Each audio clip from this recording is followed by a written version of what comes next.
আসসালামু আলাইকুম। সুপ্রিয় শিক্ষার্থী বন্ধুরা, ইজি স্পিকিং কোর্সে আজকের ক্লাসে আপনাদেরকে সাদর আমন্ত্রণ জানাচ্ছি। আজকে আমরা করব ক্লাস নাম্বার 18। চলুন প্রথমে জেনে নেওয়া যাক আজকের ক্লাসে আমরা কোন কোন বিষয়গুলো শিখতে যাচ্ছি। Breakdown of today's class, techniques of expressing opinion, daily life English phrases আর English translation tricks. Techniques of expressing opinion, মতামত প্রকাশের কৌশল। যখন আমরা কোনো ব্যাপারে আমাদের নিজস্ব মতামত প্রকাশ করতে যাব, তখন আমরা এই কৌশলগুলো ব্যবহার করতে পারি। আই থিঙ্ক দ্যাট, আমি মনে করি যে। আই বিলিভ দ্যাট, আমি বিশ্বাস করি যে। আই ইমাজিন দ্যাট, মনে হয় যে। আই গেস দ্যাট, আমার অনুমান হয় যে। আই স্ট্রংলি বিলিভ দ্যাট, আমি দৃঢ়ভাবে বিশ্বাস করি যে। It appears to me that, আমার মনে হচ্ছে যে। It seems to me that, আমার মনে হচ্ছে যে। মাই ওপিনিয়ন ইজ দ্যাট, আমার মতামত হচ্ছে যে। মাই অপাইন দ্যাট, আমি মনে করি যে। আই উড সাজেস্ট দ্যাট, আমি পরামর্শ দিব যে। From my point of view, আমার দেখা মতে। As far as I concern, আমার মনে হচ্ছে যে। পার্সোনালি আই থিঙ্ক, ব্যক্তিগতভাবে আমি মনে করি। সুপ্রিয় শিক্ষার্থী বন্ধুরা, আপনারা চাইলে এই ভিডিওটিকে এখন পজ করতে পারেন এবং স্ক্রিনে থাকা কথাগুলোকে কমপক্ষে 5 বার জোরে জোরে বলতে পারেন, কোনো একটি খাতায় লিখে ফেলতে পারেন। মত প্রকাশের কৌশল দ্বিতীয় অংশ। আই এম শিওর দ্যাট, আমি নিশ্চিত যে।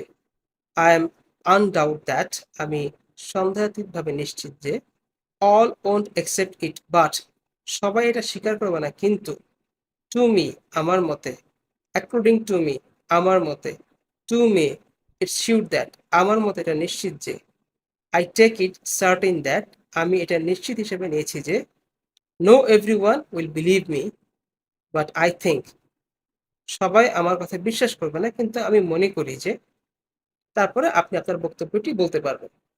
তো সুপ্রিয় শিক্ষার্থী বন্ধুরা, আপনারা চাইলে এই ভিডিওটিকে পজ করতে পারেন এবং স্ক্রিনে থাকা কথাগুলোকে আপনারা কমপক্ষে 5 বার জোরে জোরে বলতে পারেন এবং কোনো একটি খাতায় লিখে ফেলতে পারেন। এবার আমরা শিখবো some daily life English phrases. কোন বদমাস এই কাজ করেছে? Who on the earth did this? হচ্ছেটা কি এখানে? What's going on here? গুজব আছে যে। There is a rumour that, প্রচলিত আছে যে। There is a story that, হিসেব করে কথা বলো, টক উইথ কাউন্টিং। পরনিন্দা বন্ধ করো, stop speaking ill of others. বকবক করো না, তোমার বকবকানি বন্ধ করো। Don't gab, stop your gap.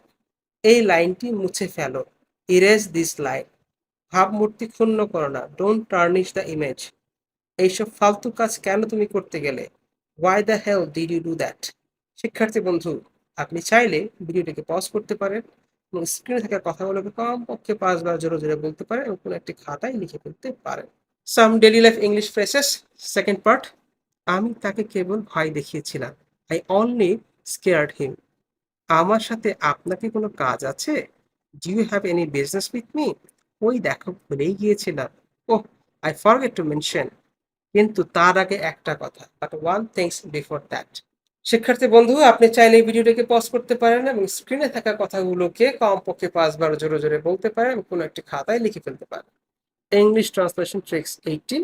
আমি কদাচিৎই তার সাথে দেখা করতাম, সে কদাচিৎ আমাদের বাড়িতে আসে। আমি কদাচিৎই তার সাথে দেখা করতাম, seldom did I met him. সে কদাচিৎ আমাদের বাড়িতে আসে, seldom does he come to our house. চলুন এই কৌশলটি বিস্তারিত জেনে নেওয়া যাক। সেলডম ডু আই, আমি কদাচিৎ করি। কেউ যদি জোর দিয়ে বলে আমি কদাচিৎই তার সাথে কথা বলতাম, তারা কদাচিৎই ক্লাস ছেড়ে দেয়। তবে নিচের নিয়ম অনুযায়ী বলতে হবে। Seldom plus main verb plus auxiliary verb, subject, verb, extension ইত্যাদি ব্যাপার স্যাপার। বাট আমি আপনাকে বলবো আপনার উদাহরণগুলো একটু ভালো করে দেখুন।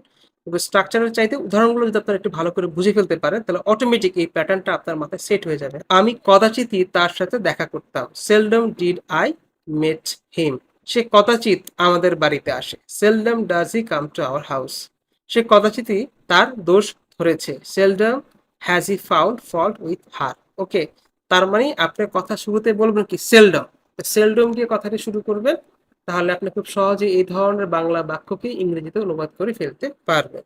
এখন আপনাদের জন্য কতগুলো সেন্টেন্স বা বাংলা বাক্য দেওয়া হয়েছে। আপনারা ইতিমধ্যে আলোচনা করা কৌশলটাকে কাজে লাগিয়ে এই বাংলা বাক্যগুলোকে ইংরেজিতে অনুবাদ করার চেষ্টা করতে পারেন।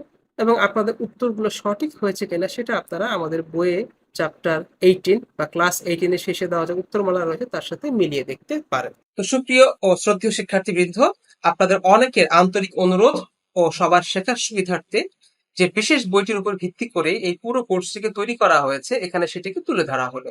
আপনাদের আগ্রহ, সুযোগ ও সর্বোপরি প্রয়োজন থাকলে ভিডিও ডেসক্রিপশন বক্সে দেওয়া লিঙ্কে ক্লিক করে অথবা রকমারি.com এর ওয়েবসাইটে এই বইটির নাম লিখে সার্চ করার মাধ্যমে আব্দুল কাদের কাউসার স্যার রচিত ইজি স্পিকিং কোর্স বুকের একটি হার্ড কপি কিংবা ই-বুক সংগ্রহ করে নিতে পারেন। আর আমাদের সাথে থাকার জন্য আন্তরিক ধন্যবাদ জানালেন। If you find this class useful, please feel free to share them with your loved ones.